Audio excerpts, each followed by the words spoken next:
Hi, it's Alaska Granny. Do you have a carbon monoxide detector in your home? Everyone should. You may say, well, I don't have a wood or gas fireplace or a gas or oil furnace. But think about in an emergency situation where perhaps you don't have your electricity anymore and then you start burning something in your house.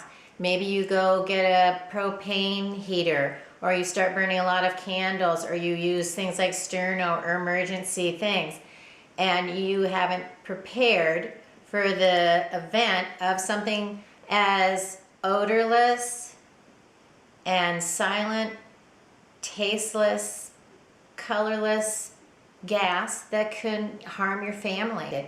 I have one here that is fire, so it's for smoke and carbon monoxide. So even if you don't have any kind of a gas or oil furnace or fireplace, you can still use these as a smoke alarm. And for just a few dollars more, you have the protection from carbon monoxide so that in an emergency, you never have to worry about it.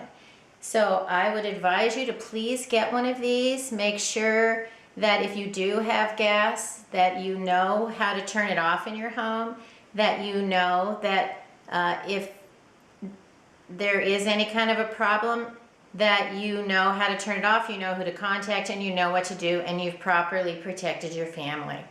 Keep one by your sleeping area. If you have gas in your home, keep one also, say, near where your furnace is in case it does start to leak. And be sure you change the batteries twice a year. The fire departments recommend that we change our batteries in all of our smoke alarms at the when we change time for daylight savings time, if you live where there is daylight savings time. Otherwise, you'll hear about it on the news where there is. But twice a year, every 6 months, make a note to update the batteries. Don't ever let these run down. And then check them occasionally to make sure that they work.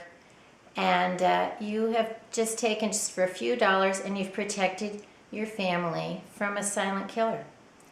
Leave me a message on what you think about protection for your family. Please subscribe to the Alaska Granny channel. Have a wonderful day.